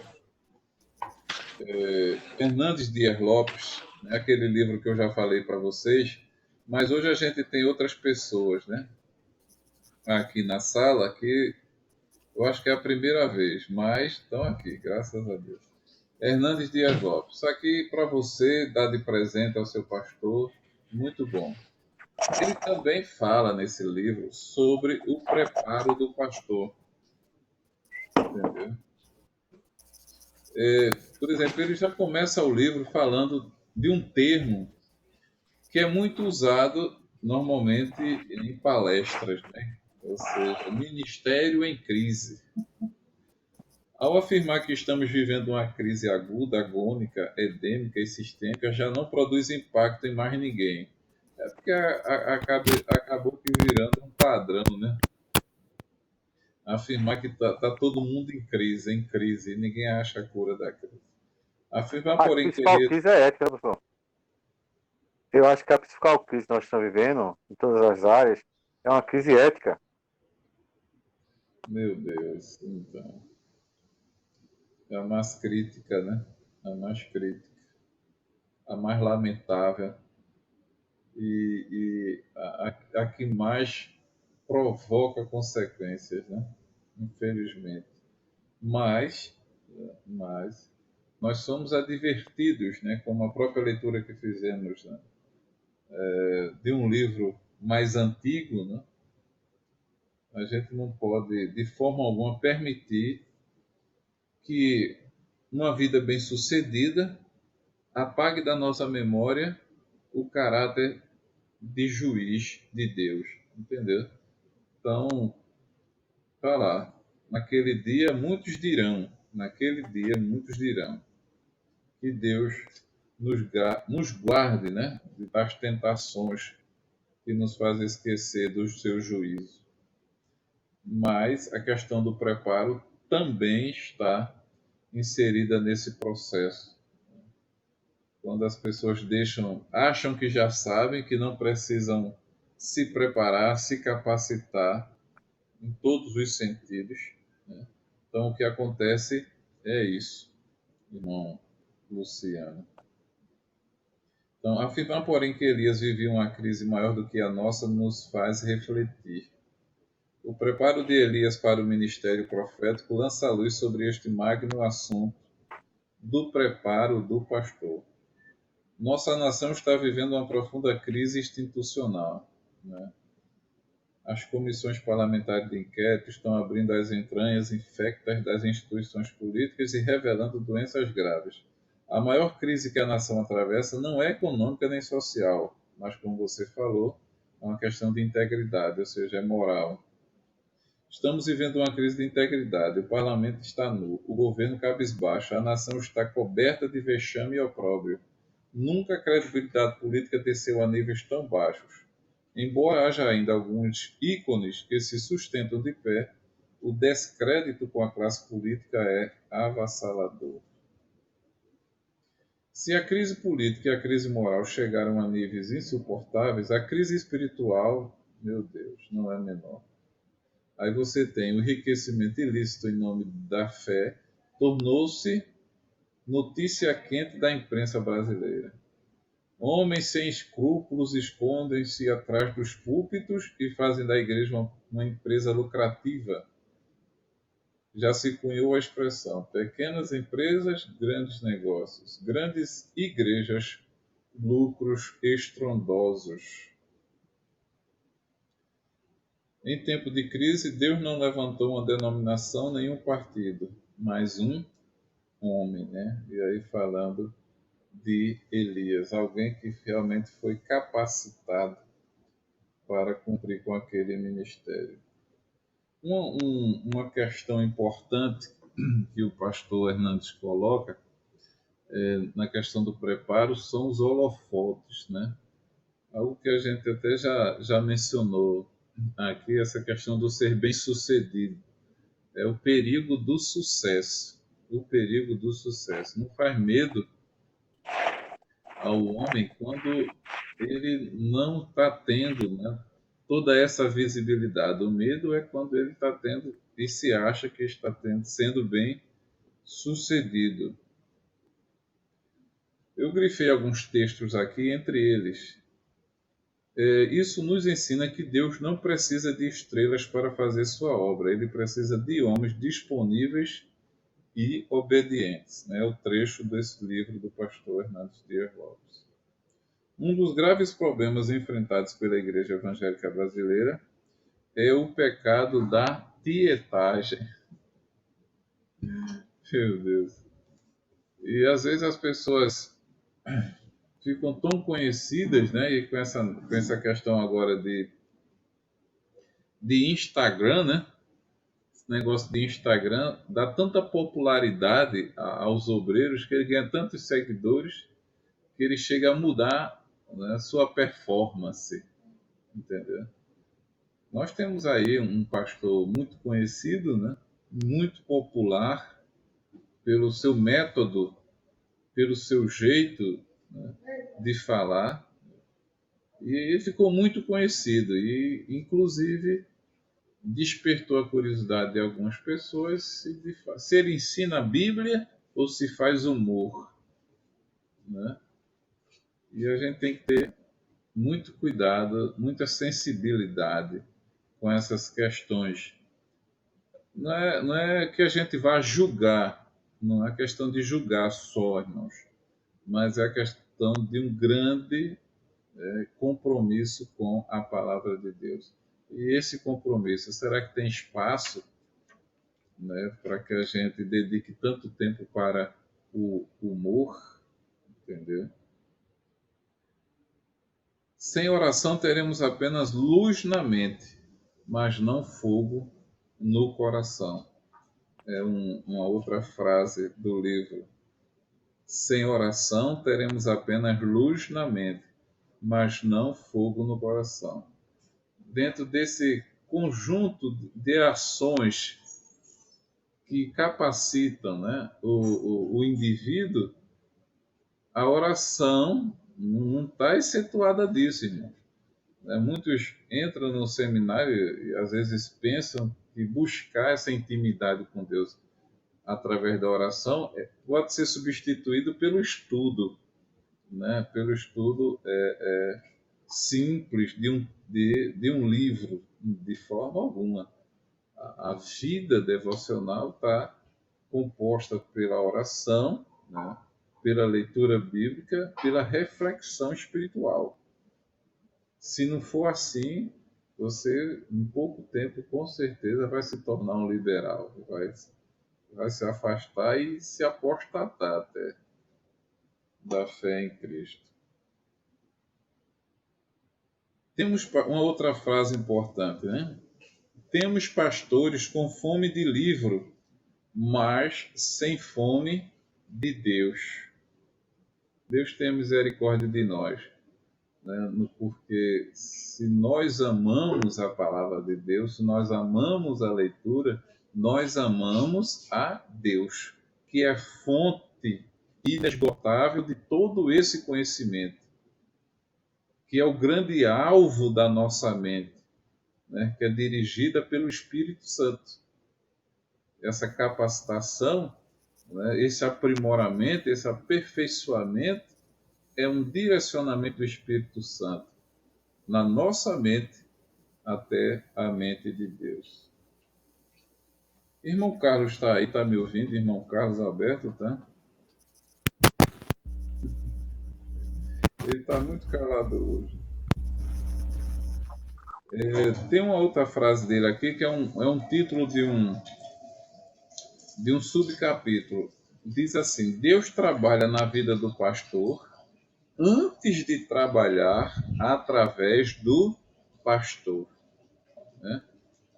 Ou seja, antes de você iniciar o seu ministério, Deus já iniciou dele na sua vida, né? Na vida de cada obreiro seu. Professor, resumindo assim, eu acho que de acordo com a vocação, a gente não deve pular etapas, né? Porque quando se pula etapas, a gente percebe claramente que vai fazer falta em algum momento do ministério. E a gente tem que ficar sempre na porta, esperando que ela se abra, porque não poderia acontecer, quando essa porta não se abre, você pular pela janela, né? Então, eu acho que tudo é a vocação, né? E a oportunidade, estar preparado, né? O chamado. Mas, assim, as etapas, elas são necessárias a serem preenchidas, né? Sem que tenha nenhum interlúdio, né? Não se pule etapas, né? Porque eu vejo, às vezes, eu estava vendo no Tempo Central, tem um irmão que estuda bastante, falou que tem obreiro que degusta, né? E ele tem um presbítero que mal fala com as pessoas. Ele me vê, ele muda de lado, tudo. Dá vontade, quando um dia o presbítero também, fazer a mesma coisa. Então, é você querer a coisa certa, mas com a motivação equivocada. Então, a gente tem que repensar isso aí.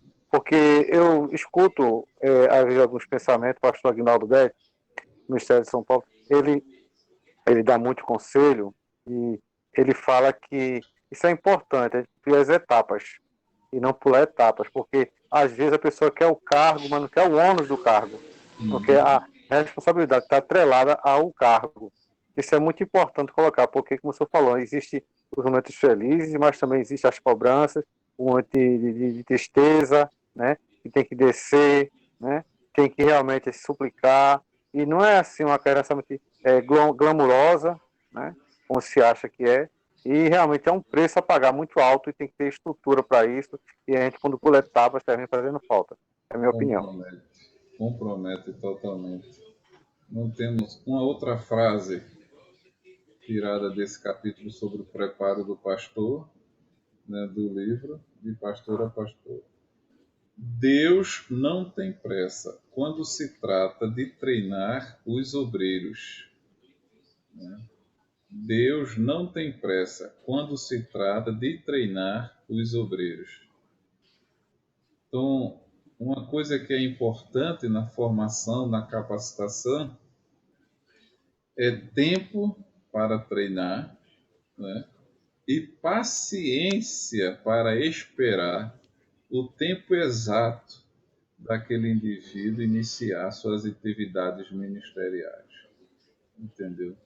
Então, a gente não tem que estar ansioso, porque existe uma obra para fazer agora. E aquela que você está fazendo agora é o que é importante.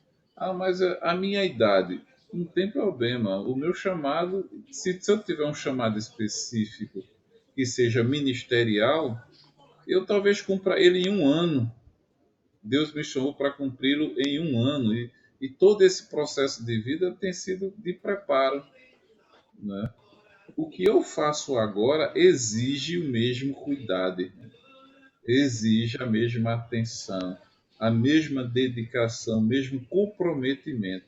Cada um de nós somos um importante servo de Deus, serva de Deus naquilo que estamos fazendo. Há a figura do pastor, há a figura do líder, que tem um papel também, que é igual, né? Que é semelhante àquele que eu executo no sentido de dedicação, no sentido de amor. Então eu não tenho que esperar ser apresentado para me dedicar à leitura e ao estudo. Entendeu? Então tem que fazer isso agora. Eu sou um crente. Você é o que na igreja? Eu não sou só um crente, e é pouco. Você é um membro do corpo de Cristo. Então, o seja da melhor forma possível. Entendeu? Um outro Texto. No deserto, precisamos depender mais do provedor do que da provisão. Sua provisão pode ter acabado, mas seu provedor continua sendo seu sustentador. Compreenderam? Né? As pessoas às vezes confiam mais naquilo que ganham do que naquele que tem o poder para dar. Né? Então, essa relação com Deus tem sido, sim, as pessoas têm desconfiado de muitos líderes porque eles não têm passado com credibilidade, né, aquilo que eles dizem, entendeu? Por exemplo, irmãos, a lição da escola bíblica desse trimestre vai falar sobre Jó. Mas o pastor José Gonçalves, na primeira lição, no livro, ele traz um capítulo falando sobre o ethos e o pathos, né? Alguém leu isso? Né? Eu acho que é o ethos e pathos. Entendeu? Então fala do Deus, né, que estabelece regras, princípios, mas também fala do Deus que se relaciona com os indivíduos. E quando a gente falou lá da questão do chamado, tem muitos que não se sentem pertencendo àquela realidade. Falam, tá certo? Mas a sua fala não transmite a credibilidade suficiente para que as pessoas acreditem naquilo que eles falam. Tem uma experiência interessante de George Whitefield, né, um pregador, e um certo ateu, um filósofo ateu, que agora fugiu da mente, e que diz que ele iria ouvir, ele está saindo de casa e disse que ouviu George Whitefield a preleção dele. E um amigo desse ateu, David Hume, né? Diz que é David Hume, e disse que não, o amigo disse assim, mas você não acredita em Deus, como é que você vai ouvir o pregador? Disse, olha, eu não acredito, mas ele acredita, né? Então, ou seja, o jeito que ele fala transmite sim a credibilidade que ele acredita. Então, falta muito, né, essa questão pessoal, sabe, irmão? Não falta muito dessa questão pessoal. Então as pessoas falam de Deus como se fosse um objeto que está sendo investigado, um objeto que está sendo estudado, um objeto de estudo. Deus não é o objeto de estudo aqui. Deus é um ser supremo, grande e poderoso, que permite que nós, né, indivíduos criados por Ele, temporais, limitados, Ele permite que nós possamos chegar a um nível de conhecimento sobre Ele a partir da sua revelação. Isso é grande, isso é privilégio, né? E não somente que alguém tem domínio de Deus, porque às vezes as pessoas confundem autoridade e ousadia, né, com precipitação e acha que tem domínio de Deus e faz uso do nome de Deus como se ele fosse dono de Deus. E esquece desse caráter pessoal de Deus e da relação pessoal que ele estabelece com os seus filhos. Pois não, pergunta. Paulo disse uma vez que, na Escritura, que ele reduzia a servidão a fim de não ser encontrado naquilo que ele pregava. Uhum. Isso é muito importante, né? Então, assim, a liderança, hoje, eu vejo outros ministérios, às vezes no sábado, eu vejo o pastor da Assembleia do Brás, em São Paulo, eu vejo, às vezes, pregação, que minha raiz foi no Ministério do Campo Recife, com o pastor Ailton José, na época. Então, o vice-presidente era o pastor Samuel, o qual estou sabendo que ele está retornando à vice-presidência, retornou, para ser exato. da Assembleia de Deus, né? Alguns celeums que aconteceu lá, né? Então, eu acho que é um grande desafio da liderança, justamente essa palavra, essa mensagem que Paulo colocou, você não ser encontrado, para você reduzir a servidão, para você ser encontrado naquilo que você está ensinando, está pregando, você realmente viver a palavra de Deus. Eu fico preocupado porque eu vejo que Salomão, ele pediu a Deus uma coisa muito importante para poder justamente se relacionar com o povo. Ele pediu sabedoria. E ele foi muito feliz quando pediu isso. Mas, no entanto, essa palavra de Paulo fez falta para ele. E nós vemos que Salomão, ele no final da vida, após vários casamentos, né, ele tinha um harém. Então, o Salomão ele se desviou da presença do Deus vivo. Então, ele não fez aquele caminho de arrependimento, né, de altar que o pai dele tinha com Deus, apesar das falhas que Davi também demonstrou como rei, como sacerdote. Então isso é muito importante hoje, porque hoje está em xeque muitos ministérios justamente por conta disso, porque o homem inteligente, ele aprende errando, mas o homem sábio, eu vi essa palavra ontem, ele aprende olhando o erro dos outros. Então isso é sabedoria. Então assim, que Deus permita, né, nós possamos reduzir a nossa servidão, aquilo que realmente não agrada a Deus, de maneira geral, a fim de não sermos encontrados naquilo que se ensina e viver realmente a palavra do Senhor na sua plenitude. Perfeitamente. Mais alguém quer acrescentar alguma coisa? Fale agora ou deixe para a próxima oportunidade. Tem uma outra palavra de Paulo que ele disse, não que já o tenha alcançado, né? Mas ele diz que prossegue. Acho que é um termo que está... Ele fala que não alcançou ainda o estado de perfeição, né? Mas uma coisa faz que é esquecendo das coisas que para trás ficam, ele prossegue para o prêmio da soberana vocação em Cristo Jesus, né? E nós temos que fazer do mesmo modo, né? E aperfeiçoando-se nessa relação pessoal com o Senhor, né? Com o próximo, a experiência que a gente adquire com a leitura bíblica, com a pesquisa e sempre de fato, com o espírito submisso à vontade de Deus. Jamais pensar em adquirir conhecimento para tirar proveitos pessoal, mas sempre pensando que tudo será feito para a glória do nome do Senhor, né? Mas, meus irmãos, eu quero concluir aqui. Se alguém quiser acrescentar alguma fala a mais, por gentileza, fique à vontade, né? Caso contrário, nós vamos concluir a aula por hoje.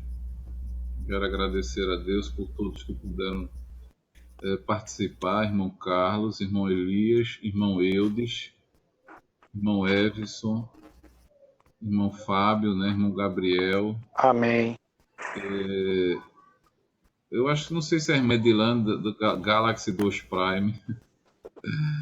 Irmão Genildo, Humberto, irmã Kilma, irmão Luciano, irmão Luiz. Amém, professor. Amém, professor. Né, irmã Márcia, irmão Rafael, Amém. irmão Renato, irmão Sebastião, irmão Sérgio. Deus abençoe a todos. Foi um prazer estar com vocês mais uma vez, abordando esses temas. Né? São questões Faltou o senhor falar Sebastião. Oi? Faltou o senhor falar Sebastião. Eu falei, não? Ele falou, rapaz. Falou? Só falou, não. Sebastião e Sérgio. Eu deixei ele magoado. Pronto. É porque eu entrei um pouco mais tarde, que eu estava fazendo atividade aqui em casa e estou acabando. Por isso o professor hoje deu a aula sem nenhuma interrupção. Porque... Eita, glória! É porque a minha filha também está tendo aula online. Aí tá me atrapalhando porque ela usa o notebook e eu fico sem. Aí terminou ela entrando, teve que pegar e instalar a minha configuração no celular dela para poder emprestar o celular dela para poder assistir a aula. Tá certo. Mas graças a Deus eu tô assistindo. Comprar outro notebook, Sebastião. Isso, de ser pirangueiro. Eu vou ter que pedir emprestado aí a Humberto. Meus irmãos, Deus abençoe a todos, né? E Amém, estejam sempre pastor. se preparando. Comprem os livros, Amém. pechinchem, pesquisem, tá certo? Temos livrarias, graças a Deus, que estão oferecendo aí promoções, né? A Luz e Vida tem uma bancada lá com 50%, a CPAD também, a nossa Arca Missionária, né? Aí ao lado da igreja, né? E outros amigos nossos aí que têm livrarias. Então, Deus abençoe a todos. Essa aula a gente vai disponibilizar o link e os irmãos que não puderam participar, né, que eles acompanhem. E eu, mais uma vez, peço aos irmãos que façam um resumo da aula e enviem para mim, ou para o e-mail, né, ou tire uma foto e manda pelo WhatsApp. Né? Tem irmãos que faz mesmo no celular e já envia, mas façam um resumo breve, no máximo uma folha de A4. Para ficar fácil Folha de ofício. de ler. E como recomendamos, se há uma palavra que eu não sei como se escreve, eu vou lá no dicionário. Se há uma construção gramatical que ficou difícil, eu simplifico. Mas é uma cobrança, né, salutar que nós vamos estar fazendo aos irmãos. Lembre-se, a sua leitura tem que ser compreendida. E o poder e a graça que impulsionou a você a escrever tem que ser o mesmo que o leitor vai ter quando tiver acesso ao seu material. Amém? Deus abençoe Amém. a todos. Nós vamos orar agradecendo a Deus. Eu acho que hoje é o primeiro, não sei se é o primeiro dia do irmão Renato, né? Eu sei que o irmão Luciano eu não vi aqui ainda, mas sejam bem-vindos em nome de Jesus. É o segundo. É o segundo? Mas está lá o link e envie, por gentileza, os resumos. Tá bom? Amém, pastor. Tudo bem, pastor. Amém. Vamos orar. Deixa eu ver. Cadê o irmão Carlos, o evangelista Carlos? Hoje ele ficou calado. Né? Ele disse que estava com problema no som. Tá certo? Mas vamos agradecer. Eu vou orar. Tá certo? Agradecendo a Deus. Amém. Leve em consideração a família da irmã Jaqueline, professor. A irmã Jaqueline, sim. A irmã Jaqueline. Oremos. Pai querido e amado, Santo e soberano, nós te louvamos e te agradecemos pelo teu grande amor, misericórdia e bondade, Jesus, o privilégio de pela estarmos aqui, oportunidade, Jesus, de estarmos assistindo essa aula. tratando de temas, Muito ó obrigado Pai, por tudo, meu que nos Senhor. ajudarão a melhor Oh te Deus, servir. grande e Abençoa teus filhos e poderoso, filhas que puderam vem nos participar, ajudando nessa aqueles que noite, também não meu Deus. puderam, a irmã Jaqueline e sua família, que tenham seu saúde, repreende Jesus toda querido, enfermidade em nome de Jesus. abençoa cada um, meu Tua Deus. presença, disposição e ânimo para buscar a tua presença, ter uma vida santa, justa e reta até que voltes em nome de Jesus. Que a graça do Senhor Jesus Cristo, o grande amor de Deus nosso Pai, a consolação do Espírito Santo sejam com todos agora e sempre, todos dizem amém. Amém. Amém. Deus abençoe a todos em nome de Jesus. No Amém. grupo, os livros, viu, Fábio? Amém. Pode ser, professor. Obrigado, meu irmão. Amém. Deus te recompense. Amém, amém, professor. Amém. Deus Na abençoe. aí, doutor? mandei um bocado lá. Tá? Amém. Então aproveite Obrigado, aí, meu irmão. ó, os livros digitais.